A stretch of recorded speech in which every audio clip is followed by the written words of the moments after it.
Hello अस्सलाम वालेकुम, this is Mateen Ahmad. उम्मीद है आप ठीक ठाक होंगे। जैसा कि आपको पता है कि आजकल हम अमेज़ॉन के प्राइवेट लेबल बिज़नेस मॉडल को सीखने और समझने की कोशिश कर रहे हैं। लास्ट सेशन में हमने प्राइवेट लेबल का इंट्रो लिया था। इसके अलावा हमने हीलियम 10 के जो डिफरेंट टूल्स हैं उसको भी एक्सप्लोर किया था। आज के सेशन में हम product research for private label को मज़ीद एक्सप्लोर करेंगे और प्राइवेट लेबल के डिफरेंट स्टेजेस ऑफ लाइफ को भी समझने की कोशिश करेंगे। तो स्टार्ट करते हैं आज का सेशन।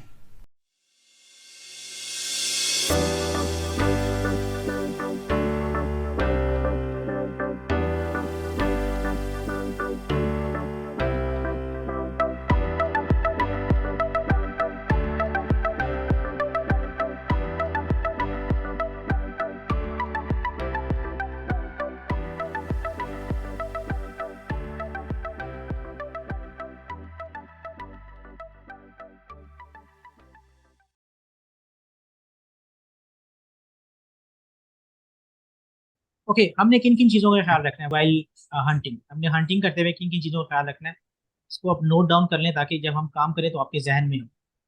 हमने देखना होता है सर्च वॉल्यूम।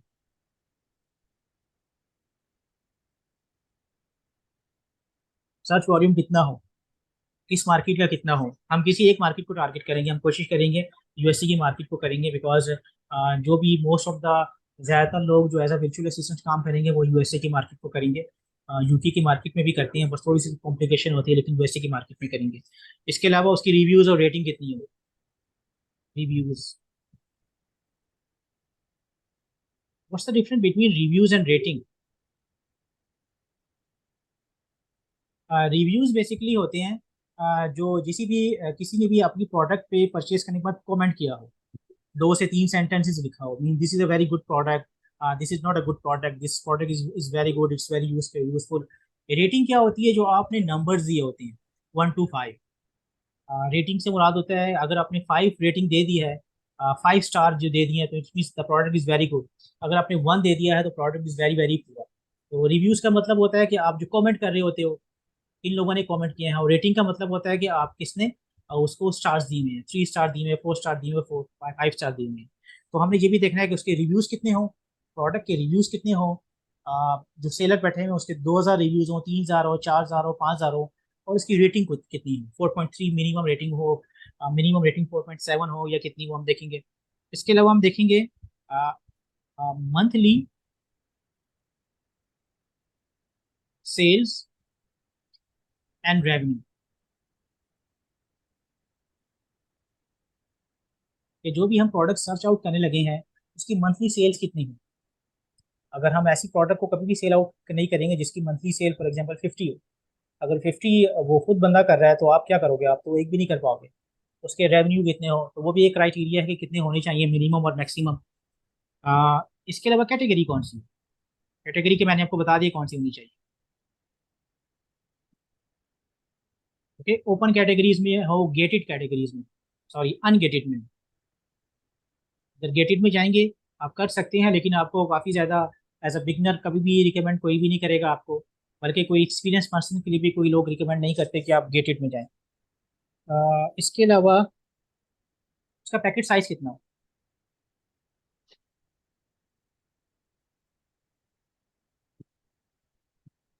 ऐसा भी नहीं हो कि आप इतना बड़ा प्रोडक्ट सेंड कर दें, इसमें वेरिएशन हो कि नहीं।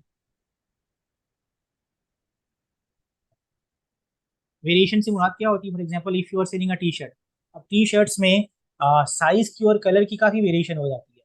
मीडियम साइज है, लार्ज साइज है, एक्स्ट्रा लार्ज साइज है, स्मॉल साइज है, और हर साइजिंग में डिफरेंट डिफरेंट कलर्स हैं।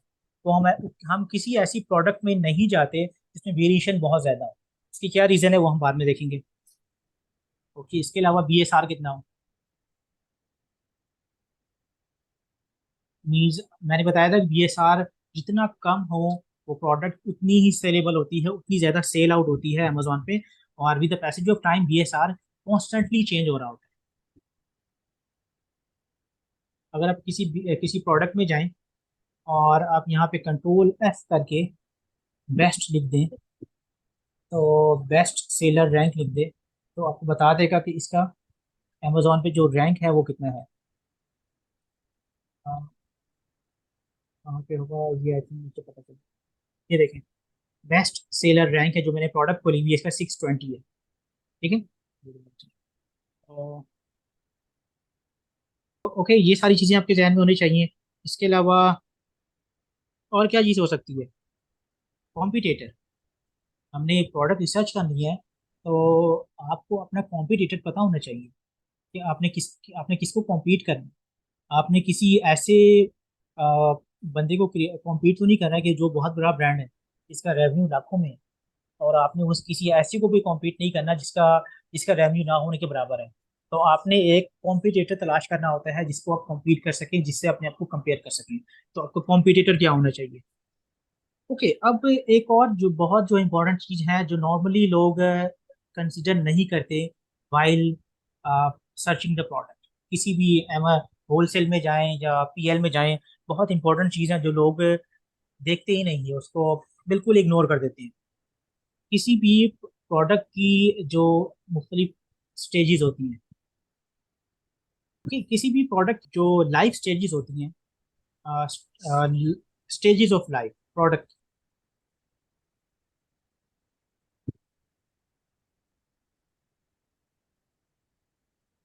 वो चार होती हैं। इनिशियली प्रोडक्ट क्या होता है बेसिकली, उसकी ना ही हमें उसका इनफ डाटा नहीं पता। लेस और हाई डिमांड, हमें नहीं पता होता कि उस प्रोडक्ट की डिमांड है कि नहीं, उसकी डिमांड कम है ज़्यादा है। फर्स्ट उसको हम कह सकते हैं कि प्रोडक्ट का जो इनिशियल साइज होता है, हम उसको कह सकते हैं प्रोडक्ट का जो बचपन होता है। अगर मैं उर्दू में आपको बताऊं तो बचपन कैसे दिखती है? बचपन यानी कि हमें उसके प्रोडक्ट का इनफ डेटा हमारे पास नहीं होता है। हमें ये भी नहीं पता होता है उस प्रोडक्ट की डिमांड है कि नहीं, हमें ये भी नहीं पता होता है प्रोडक्ट का कि कॉम्पिटिटर है कि नहीं। तो उस प्रोडक्ट को हमेशा हमें अवॉइड करते हैं जिस प्रोडक्ट का हमारे पास इनफ डाटा नहीं होता। ओके। नो और लेस कॉम्पिटिटर यहाँ पे लिख देते हैं।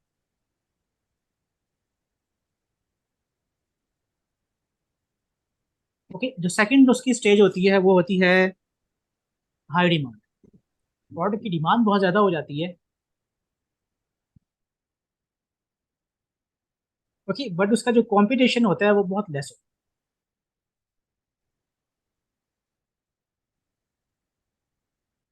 Okay, ये हमारे पास आइडियल सिनेरियो होता है कि अगर हम इस प्रोडक्ट को फाइंड कर लें, इसकी डिमांड बहुत ज़्यादा हो लेकिन उसके कॉम्पिटिटर बहुत कम है।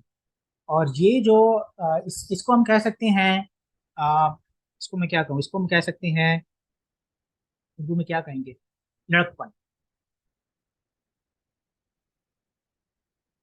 ओके, जैसे बच्चा जब छोटा होता है, उसके बाद आप उसको टीनेजर कह सकते हो, टीनेजर। तो प्रोडक्ट को सर्च आउट करने के लिए, ग्रैब करने के लिए, उसको लॉन्च करने के लिए उसका जो आइडियल टाइम होता है वो ये होता है। यानी कि प्रोडक्ट की डिमांड बहुत ज़्यादा हो लेकिन उसकी कंपटीशन बहुत कम है। लेकिन इस टाइम पे प्रोडक्ट की जो एज होती है वो बहुत कम होती है। अगर मैं आपको एग्जांपल दूं तो कोविड 19 में जो मास्क की डिमांड अचानक बहुत ज़्यादा इंक्रीज हो गई, बहुत ज़्यादा इंक्रीज हो गई। लेकिन मार्केट में कंपटीशन बहुत कम था। यानी कि जिसने शुरू में उसको सेल आउट कर लिया, उसने कर लिया। लेकिन with the passage of time इतने ज्यादा उसके कॉम्पिटिटर आ गए कि फिर लोग पीछे उस पर पैसे लगाने से पीछे हटने लगे। तो हमने वो प्रोडक्ट ढूंढनी होती है जिसकी डिमांड बहुत ज्यादा हो, उसका कंपटीशन बहुत कम है। तो उसका भी एक स्पेसिफिक क्राइटेरिया है, एक स्पेशल नंबर है जिसको हम फॉलो करेंगे। देन थर्ड नंबर पे आ जाता है हाई डिमांड। डिमांड हाई हो क्योंकि कंपटीशन भी हाई हो।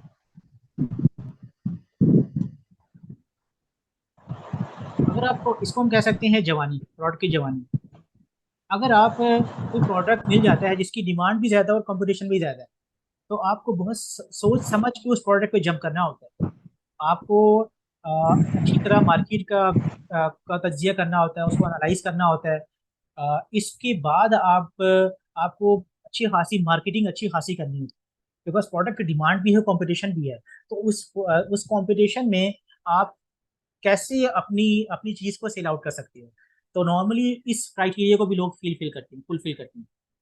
बेस्ट तो ये है कि प्रोडक्ट की डिमांड बहुत ज़्यादा हो लेकिन कंपटीशन बहुत कम है। लेकिन ऐसी प्रोडक्ट मिलती बहुत कम है। आपको बहुत ज़्यादा मेहनत करनी पड़ती है तो आपको प्रोडक्ट जाके मिल जाती है। नॉर्मली जो प्रोडक्ट मिलती है उसकी डिमांड भी ज़्यादा होती है और उसकी कॉम्पिटिशन भी ज़्यादा होता है। अगर आपको इस तरह का कोई प्रोडक्ट मिल जाए तो आपको उसकी एक्सटेंसिवली मार्केटिंग करनी होती है ताकि प्रोडक्ट आपका ऊपर रैंक करे। जितना ऊपर रैंक करेगा, जितने लोगों को नजर आएगा, उतना लोग सेल आउट करेंगे। और जो सबसे आखिरी चीज आ जाती है वो होती है less less demand and high competition. तो हम कभी भी ऐसी प्रोडक्ट को सर्च करने की या सेल आउट करने की या लॉन्च करने की, होल सेल में, प्राइवेट लेवल में, किसी भी फील्ड में आप कोई फिजिकल काम करें तो हम नहीं करते जिसकी डिमांड ही कम हो और उसके खरीदने वाले बहुत ज्यादा। फॉर एग्जाम्पल, आप आजकल जो फेस मास्क है आपको हर शॉप में नजर आ जाता है, लेकिन अब उसको लोग खरीदे नहीं, उसकी डिमांड ही नहीं है, तो हम ऐसी चीज को लॉन्च नहीं करते। तो ये चार चीजें हैं जिनको आपको समझना बहुत जरूरी है एज अ सेलर। ओके, अगर आपको बेसिक प्रोडक्ट की प्रॉफिट कैलकुलेशन का आइडिया नहीं है, सेल परचेज का आइडिया नहीं है, तो आप कभी भी इस चीज में जंप ना करें, इसको अच्छी तरह समझें। प्रॉफिट कैसे कैलकुलेट करते हैं? फॉर एग्जांपल, ये जो प्रोडक्ट है ये 50 USD का ऑलमोस्ट। तो एक टूल है FPA, रेवेन्यू कैलकुलेटर, या Amazon रेवेन्यू कैलकुलेटर। इस पर क्लिक करें। ओके, एक चीज मैंने आपको यही बताई थी कि Amazon जो है वो, इसको मैं एज कंटिन्यू ऐसे गेस करती हूँ, वो कुछ ना कुछ चार्ज कर रहा होता है। तो वो किस हर कैटेगरी वाइज डिफरेंट चार्जेस कर रहा है। फॉर एग्जांपल, अगर अमेजोन की एलेक्सा की डिवाइसेस में अगर वो आपको सेल आउट करने का परमिशन दे दे तो वो अमेजोन 45% चार्ज कर रहा होता है उसका। इसी तरह मैक्सिमम चीज़ों का अमेजोन 15% चार्ज कर रहा होता है।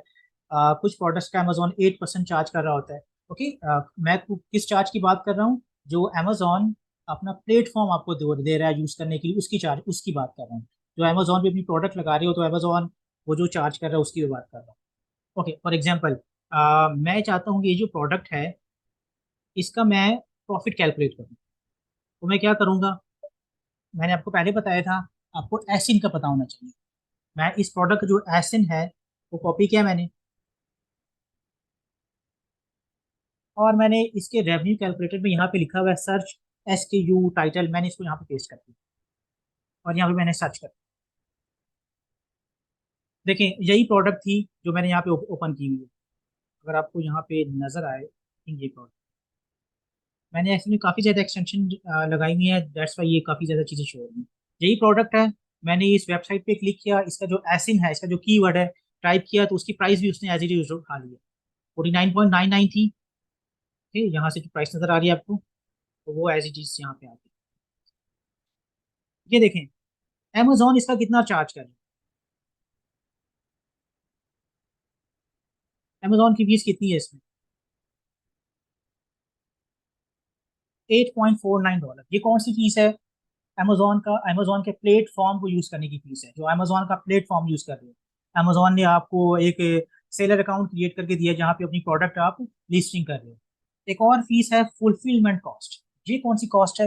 ये कॉस्ट वो है जो अमेजोन आपकी प्रोडक्ट, अगर किसी क्लाइंट ने आपकी अमेजोन से परचेज किया है, अमेजोन आपकी प्रोडक्ट उस क्लाइंट तक पहुंचाएगा, शिपमेंट खुद करेगा। इसको हम कहते हैं FBA।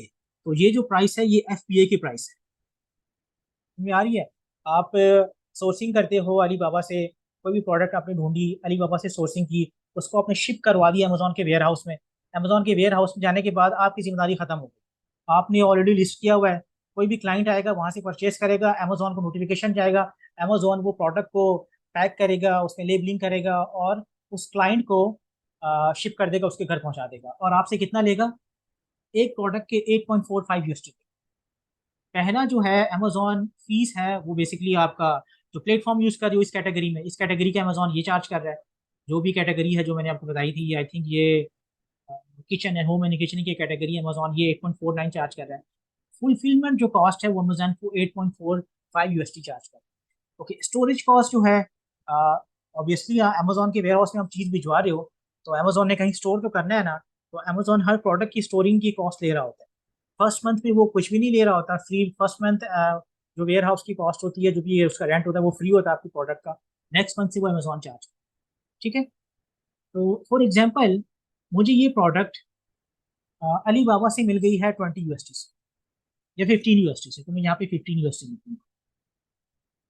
ठीक है, तो देखें यहाँ से ऑटोमेटिकली मुझे नेट प्रॉफिट और नो जो प्रॉफिट मार्जिन है वो ऑलरेडी ऑटोमेटिकली कैलकुलेट है। आई डोंट नो अमेजोन पे ये प्रोडक्ट कितने की मिले, अलीबाबा पे ये प्रोडक्ट कितने की मिले। फॉर एग्जांपल अगर अलीबाबा पे ये प्रोडक्ट आई थिंक 20 USD तक मिल जाए, तो आपको देखें प्रॉफिट कितना हो रहा है इस एक प्रोडक्ट, तकरीबन 13 USD का, और इसमें नेट मार्जिन कितना है 25 USD का। मीन्स अगर आपको ये प्रोडक्ट पसंद आ जाए, ये तमाम क्राइटेरिया को फुलफिल करे, तो आपके पास अच्छा खासा मार्जिन होता है कि आप मार्केट को कम्पीट कर सकते हैं। अगर ये 49 USD में बेच रहा है, तो आप उसको 45 USD में बेच सकते हैं। फिर भी अगर आप इसको 45 USD में बेचो तो आपको प्रॉफिट तो होगा, कुछ ना कुछ तो होगा, यहाँ से इसको मैनेज कर दोगे। तो हम इस टूल को नॉर्मली यूज करके हम रेवेन्यू कैलकुलेट करते हैं जब अपने क्लाइंट को रिपोर्ट सेंड करनी हो, या आपने अपने माइंड में कैलकुलेट करना हो एज आ कि मुझे कितना इससे मुनाफा हो सकता है इस प्रॉफिट से, तो हम इस टूल यूज करके करते हैं। इसको कहते हैं अमेजोन FBA रेवेन्यू कैलकुलेटर। अगर आपने FBM करना है तो FBM भी यहाँ पे हम लिख सकते हैं। FBA और FBM का मैंने आप लोगों को डिफरेंस पहले ही बताया था। FBA में जितनी भी शिपमेंट की और उसकी जो पैकेजिंग वगैरह की जिम्मेदारी होती है वो अमेजोन की होती है, और सेल आफ्टर सर्विस की भी जिम्मेदारी अमेजोन की होती है, जिसको कहते हैं FBA। FBA stands for, right it,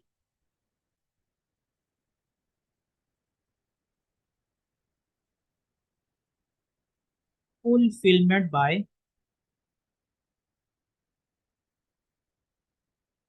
Amazon. और FBM जो है, अगर आप चाहते हो कि आप क्लाइंट को शिप खुद करो, आप पैकेजिंग खुद करो, आप सेल आफ्टर सर्विसेज खुद प्रोवाइड करो, उसको हम कहते हैं फुलफिलमेंट बाय,